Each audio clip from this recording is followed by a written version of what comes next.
This is KGW News at Sunrise.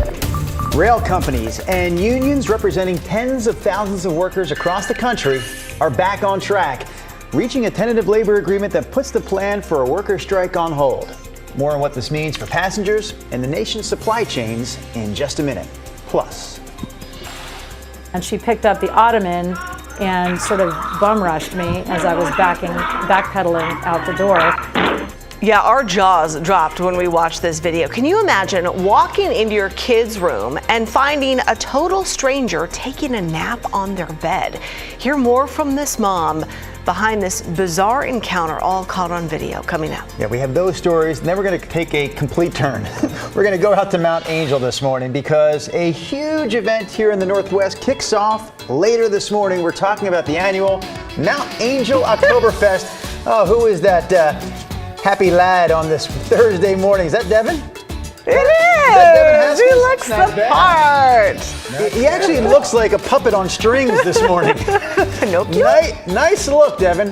The Lederhosen being sported by our Devin Haskins as we check in with him in Mount Angel coming up a little bit later here on the show. Looks more like he's doing an Irish jig than anything German, but I seriously thought someone was like in the balcony there, like pulling the strings and making Devin move. He looks great. I can't wait to see it. Good morning to you on this Thursday. Thanks for waking up early with us, and another just mild, beautiful day ahead, it sounds like. Yeah, temperature-wise, just like yesterday, here we go. We are starting off with cloudiness for the most part. You know, yesterday we didn't get a lot of sun. It ended up being kind of mostly cloudy overall, and it's unclear if that is the case again today or if we become more partly cloudy. Right now we're 63. Light winds, temperatures certainly are expected to be similar, 68 at noon, and again, if we get to 75 today, very comfortable, and that would match yesterday's high. Nina? Yeah, it's going to be really comfortable. Rod, thank you. Hey, our top story overnight, President Biden announced rail companies and unions have reached a tentative deal to avoid a rail strike that threatened massive disruptions across the U.S. They negotiated for more than 20 hours, and workers were expected to begin striking tomorrow, which would have created massive disruptions for passengers and supply chains, of course. In this tweet, Biden said this is a win for the economy and for the American people. Rail workers will get better pay, improved working conditions, and peace of mind around their health care costs. In a statement released by the White House, President Biden said it's a win for the rail companies as well, who, quote, will be able to retain and recruit more workers for the industry that will continue to be part of the backbone of the American economy for decades. The White House not giving any more details about how they got the deal done, and neither rail companies or the unions have commented, but we're told they do have to vote on it. All right, let's get to our local headlines this morning, starting with a really wild story out of Northeast Portland where a woman snuck into a home, then climbed into a kid's bed. You can actually see her on the bed in this home security camera footage. So the child's mom was home at the time. She found the woman in the bed and then was attacked by her. Oh my gosh, this is a crazy story. Police arrested her, but she was released from jail, no charges. We reached out to the DA's office to find out why. We haven't heard back yet, but watch this from Alma McCarty. There was no knock, no doorbell chime before an unexpected intruder opened the front door Monday afternoon and let herself into Kelsey Smith's Northeast Portland home. I was out on the porch chatting with a friend. It's a direct line of sight to the door, but I was facing my yard and the dogs started going crazy. Barking dogs didn't stop the trespasser, who crawled onto the bed and curled up on a pile of clean laundry. Finally, I got up and went to the front door to see if there was somebody there, and there wasn't, so I was wandering around the living room just chatting on the phone, and the dogs continued to make tons of noise. So I walked into the kids' room to see what all the noise was about. What is your problem? Oh my God, Jess. I thought it was my husband who had just curled up on the bed to take a nap, and then after another second I realized it wasn't. Gail?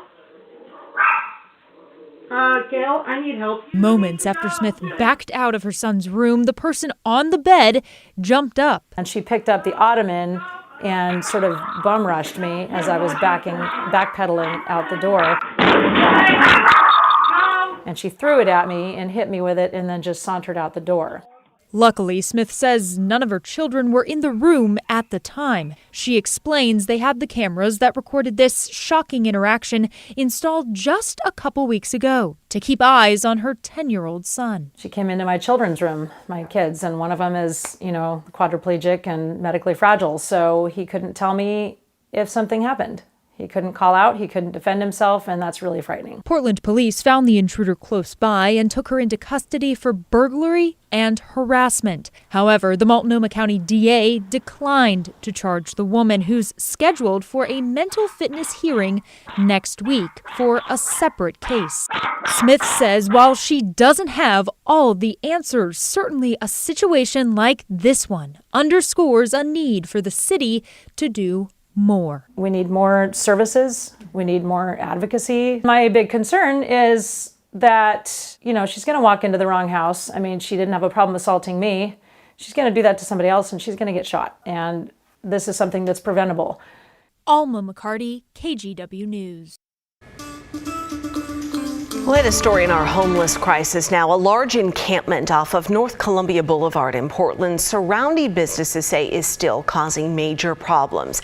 We first went to this camp about 2 months ago, and then the city said it was on the top of their list for removal. But it's still there, and neighbors say it's actually gotten worse. The city told our Blair Best their impact reduction team has assessed the property 7 times in the past 2 months and say it's scheduled to be removed soon. Nearby business owners say they are dealing with campers stealing, and they're worried about their safety. The mayor, he's wanting people to work with him. What more can we do? We're telling the police department all these shots we're hearing. We're telling all the theft that's going on.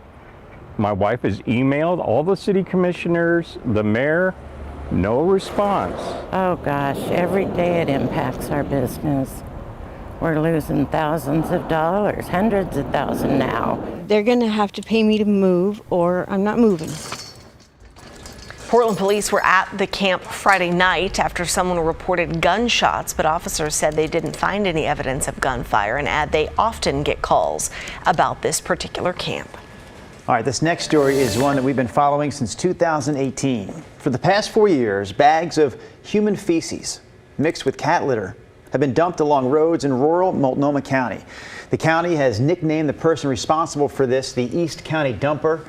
You can actually see they've got flyers out letting people know about this problem. Again, 4 years now they've been dealing with this. They have no leads. Over 500 bags. Over 500 bags have been found in areas near Troutdale, Springdale, and Corbett. County code enforcement worry that what's inside these bags could wash into drainage ditches and contaminate the local water. We just want it to stop. We're not interested in fines or civil penalties or prosecution. We really just want it to stop. It's draining our resources and it's polluting a beautiful area. Authorities say if you spot the East County Dumper, you shouldn't try to stop them yourself. Instead, they say call 911 with a description of the person or a license plate number if you see them in a vehicle. Hey, a quick traffic alert for you if you drive through the Pearl District. The city is saying Northwest Everett between 11th and 12th will be closed for at least 2 weeks to repair sewer lines and a pretty massive sinkhole that opened up earlier this week. Crews surveyed it and found a huge 8 by 10 hole about 4 feet deep. All right, it is a Thursday morning on the Sunrise Show. We failed to mention earlier that Brenda Braxton has the day off, but Rod Hill. She's not here. Not here, Rod. I know you were looking for her for the past 8 minutes. Stop looking. I was, actually. She'll be back tomorrow. Just quiet weather. This weather system we're looking at on Saturday still looks to me like it brings some rain, but not a lot in scattered areas, which means maybe you don't get anything at your house. Maybe somebody you know picks up a passing shower. We are still monitoring air quality. Let's begin there. And this is primarily for those of you in areas over in central and eastern Oregon. All green dots. That's great air quality here on the west side. Deschutes County's improved this morning. That's moderate. It was worse than that yesterday, and it's still mostly moderate, but no worse than moderate when you get out across eastern areas. There are air quality advisories still in play, both in the Bend area, then out toward Baker City and up north. These advisories right now posted into the day tomorrow. But again, the air quality generally is being reported as moderate in those areas this morning. Futurecast. Just quiet weather. You know, yesterday we had the morning cloud cover, then we started to break out of it, but we had a mix of mid to high level clouds, so really it was kind of mostly cloudy overall. Today could either be that exact same pattern, or we'll get a little bit more blue sky mixed in. This is 9:30 this morning, showing some cloudiness over the I-5 corridor. We are still watching scattered thunderstorm development that we expect to happen out across eastern Oregon. This is 3:30 this afternoon. Again, the rain chances for that weekend rain chance, if you will, start Friday overnight and go through Saturday. I don't see any rain chances any longer on Sunday or Monday. We're at 63, kind of where we've been, if not a touch warmer. 59 up in Kelso, mid-50s in Newport, 50 out in John Day, some 40s on the board again this morning out in Baker City and Burns. And here comes some forecast numbers for you. Back up low to mid-70s. Winds continue to be light from the west, northwest. Similar numbers up through southwest Washington. We have Kelso, Longview at 70. There's Battleground at 73. And our 7-day forecast shows that one day over the weekend with the shower chances, Friday overnight into Saturday night. Really, I do think Sunday, Monday will be dry now. Could be 80 Wednesday. If we don't get back up to 80 Wednesday of next week, we probably will on Thursday. You know what Thursday of next week is? The beginning of? I thought it was actually next Wednesday. You're saying fall? According to the fancy calendar that now costs like $30, these day planner calendars. Yes. Mine says Thursday. Okay. Fall is coming next week, bottom line. But before we get to the official start of fall, Rod, we have the official start of Mount Angel's Oktoberfest. It is happening today, tomorrow, Saturday, and Sunday. And there's our guy, Devin. That's one big beer. Beer in hand, lederhosen on his leg. One of the questions I have, Devin, that maybe you can answer in our next segment. Do you pronounce those lederhosen or lederhosen? Because I've heard both. Maybe the crew out there in Mount Angel can fill us in when we check in with Devin next here on Sunrise.